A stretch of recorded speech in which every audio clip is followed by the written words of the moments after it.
In this video we're going to take a detailed look at how we're going to square our timber. What we mean by squaring our timber is if we're going to put a line through the timber here where we want to cut it, a straight line through the timber, but we want that line to be followed all the way around. And when we say square it, we want it at a 90-degree angle. So from this edge here, 90 degrees, so straight perpendicular line across there. We can use a tri-square for this or a combination square for it. My preference is the combination square, so we'll take a combination square and do it. Very lightly, having a face side marking there and an edge side marking here.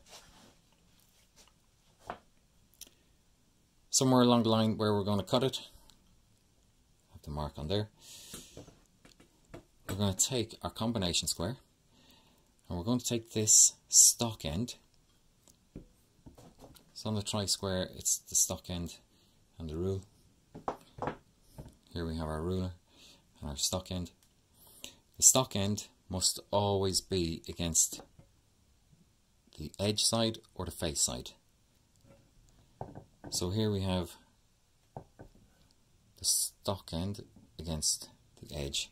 If we put our stock end up against that, hold it against the timber and hold it neatly down, we now have a square edge line come straight across there. If we lift up our timber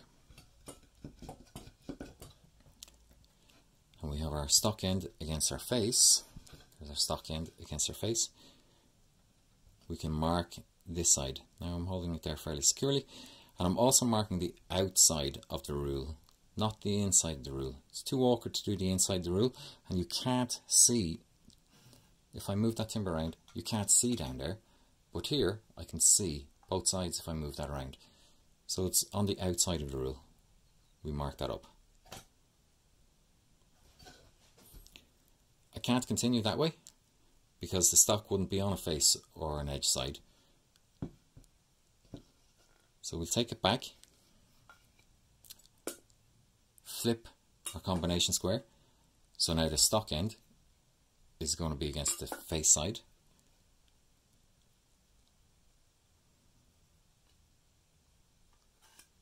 Mark that timber. Now our stock end is going to move to our edge side. Hold it securely.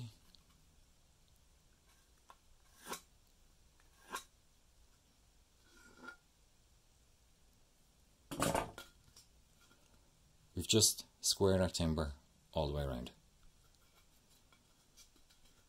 Ready to cut.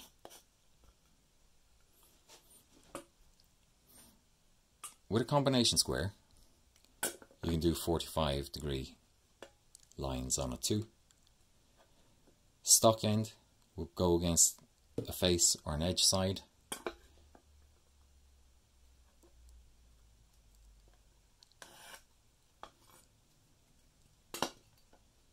This will be squared, so at an angle.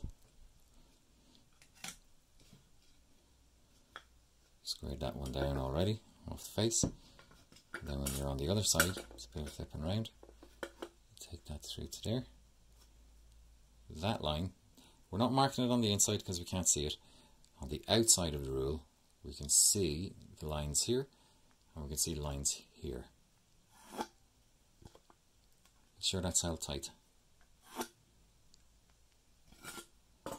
So if we were doing a 45-degree, that one will go right the way around as well.